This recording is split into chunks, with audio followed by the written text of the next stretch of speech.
Halo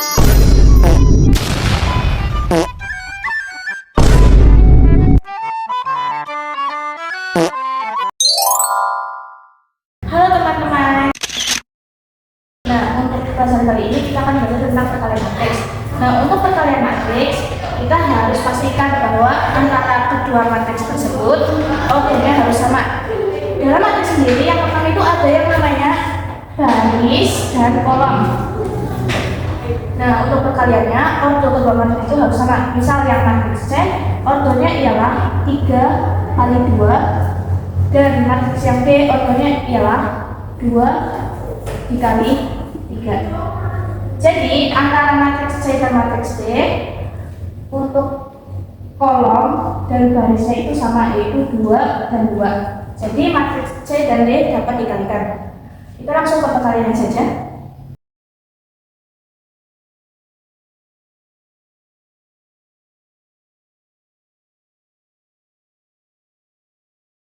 Oke, kita masuk pada operasi perkaliannya, yaitu baris dikalikan dengan kolom. Kita langsung saja ke angkanya, yaitu 5 dikalikan dengan 4 ditambah 4 dikalikan dengan 6. Lalu kita lanjut ke kolom yang kedua, yaitu 5 dikali 3 ditambah 4 kali 2.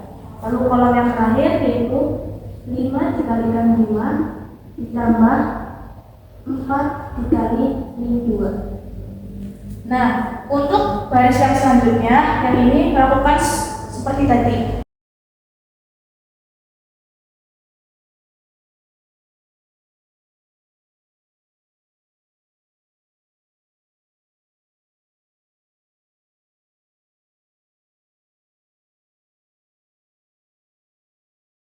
Nah, jika sudah kita kalikan antara garis dengan kolom, seperti ini hasilnya. Selanjutnya kita kalikan saja, lalu kita jumlahkan. Yaitu 5 kali 4 itu 20, ditambah 4 kali 6 itu 24. Selanjutnya 5 kali 3 itu 15, ditambah 4 kali 2 itu 8. Lalu ini 5 kali 5 itu 25, ditambah 4 kali 2 itu 8.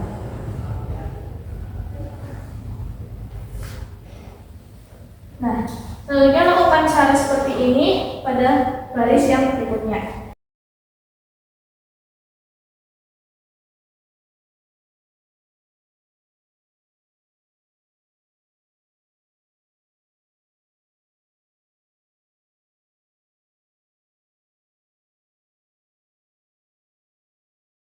Selanjutnya setelah kita kalikan angka-angka tersebut, lalu kita jumlahkan seperti ini, yaitu 20 ditambah 4 sama dengan 44.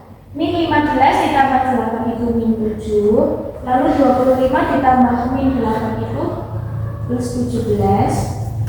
Lalu baris yang kedua, min 8 ditambah 36 yaitu 28. Lalu 6 ditambah 12 itu 18. Lalu min 10 ditambah min 12 sama dengan min 22. Lalu baris yang ketiga 12 ditambah 12 sama dengan 24. Min 9 ditambah 4 sama dengan min 5. Lalu 15 plus min 4 sama dengan plus 11.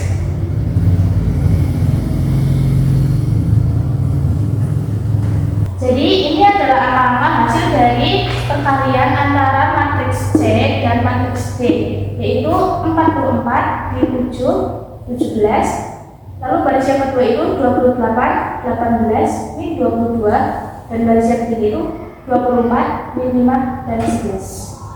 Jadi teman-teman, apabila order antara matriks C dan matriks D itu bilang sama, misal 2 dikalikan 3 dan 2 kali 3. Nah, ini kan beda antara baris dengan kolomnya, jadi tidak bisa dikalikan. Ingat ya teman-teman. Nah teman-teman, kita lanjut ya belajarnya. Tadi kan kita sudah belajar tentang matriks, sekarang kita belajar tentang logika matematika. Nah di sini kita akan membahas tentang penyelesaian kesimpulan dari premis-premis.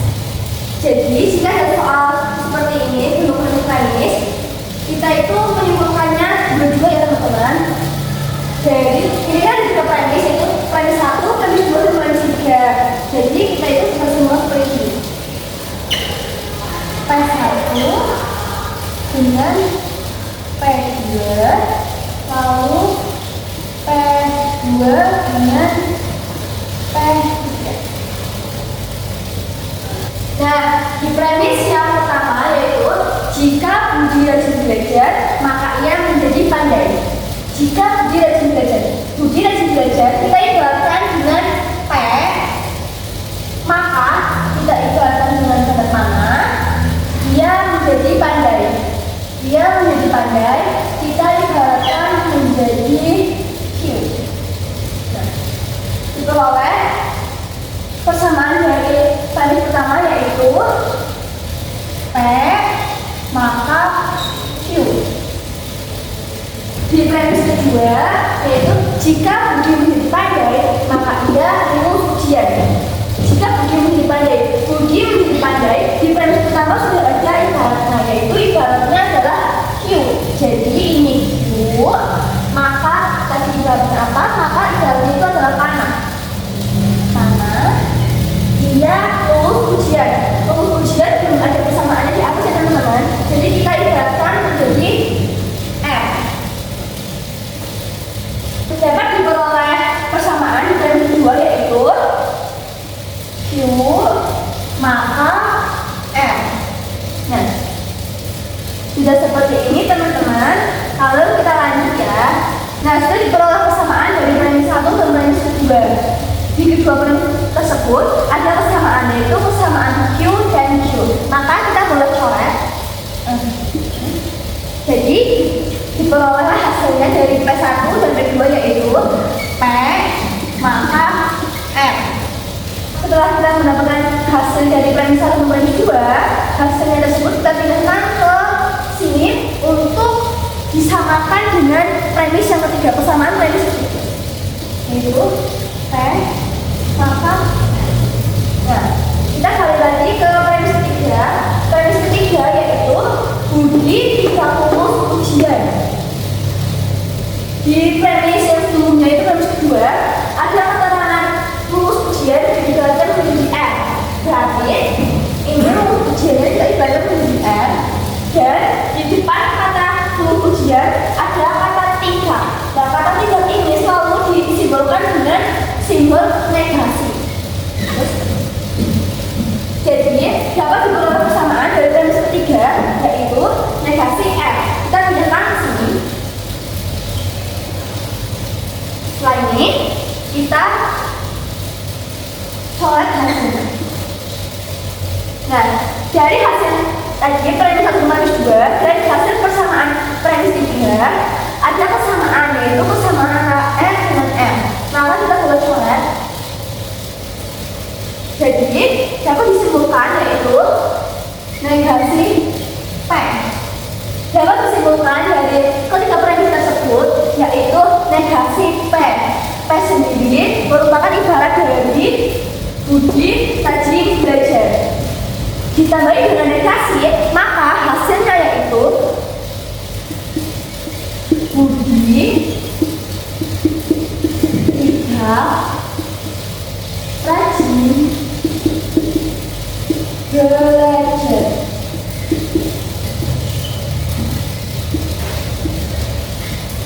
Selalu diingat ketika ada tanda negasi di premis-premis itu artinya tidak atau lawan kata dari premis tersebut. Jadi sedikit tips untuk mengerjakan soal logika matematika yang berdasarkan premis-premis tersebut. Kita lanjut ya ke penjelasan selanjutnya. Halo teman-teman, setelah tadi kita mempelajari materi matriks dan premis, kali ini kita akan mempelajari materi kombinasi. Nah, kombinasi ini mempunyai kata kunci. Jika soalnya adalah tim olahraga, berjabat tangan, dan acak, maka menggunakan rumus kombinasi. Rumus kombinasi yaitu NCR sama dengan N faktorial per N dikurangi R faktorial dikali R faktorial. Nah, kalau N itu adalah jumlah unsur dan R adalah susunan unsur.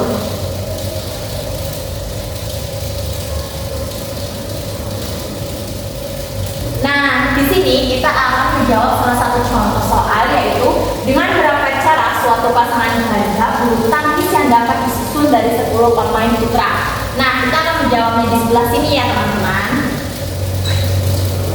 Nah, di sini itu N-nya sama dengan 10 karena disusun dari 10 pemain putra. Nah, R-nya itu 2. Kenapa 2? Karena di sini contoh soalnya adalah pasangan ganda. Nah, di sini kita selanjutnya memasukkan rumusnya yaitu NCR sama dengan N faktorial per N dikurangi R faktorial dikali R faktorial. Nah, kita langsung masukkan ini ke dalam rumusnya ya teman-teman.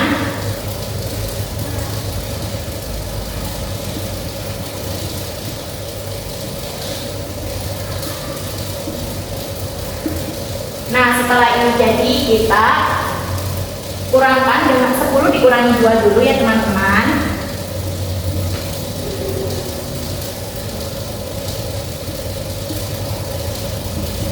Setelah kita mengurangi 10 dikurangi dengan 2, maka kita akan menyederhanakannya lagi.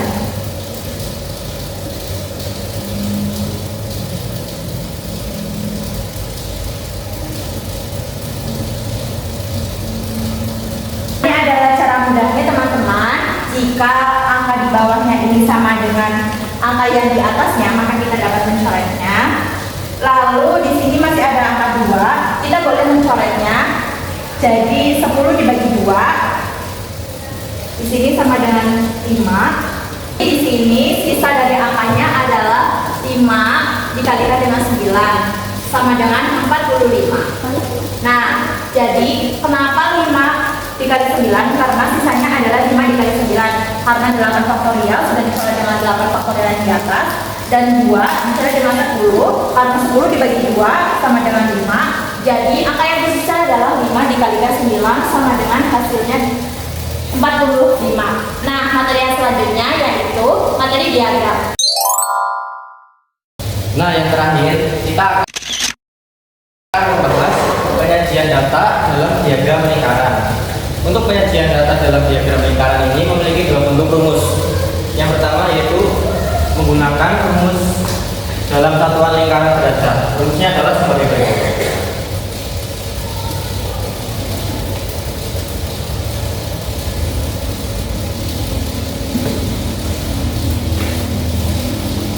Dengan nilai satuan lingkaran derajat yaitu 360 derajat,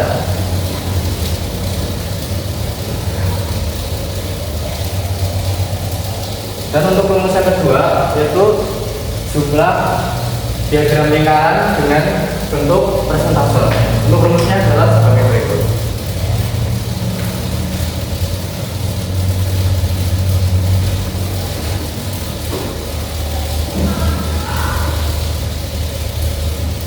Dengan nilai satuan lingkaran 100%.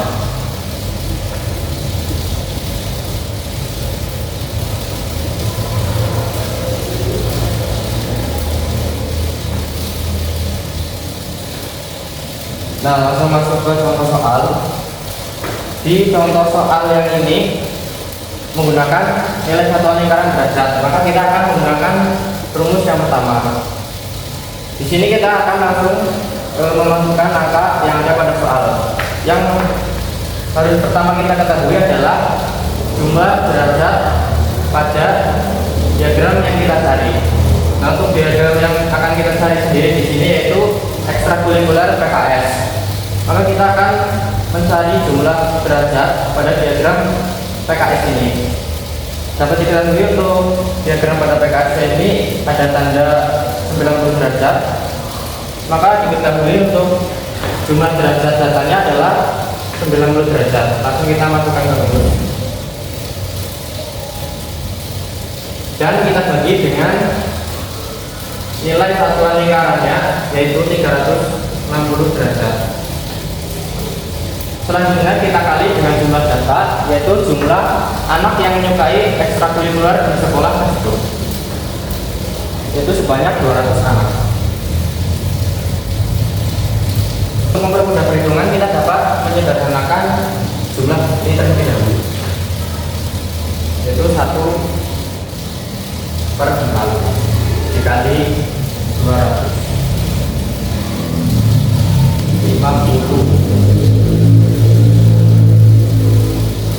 Jadi untuk anak yang menyukai atau yang ikut ekstrakurikuler PKS adalah 50 anak.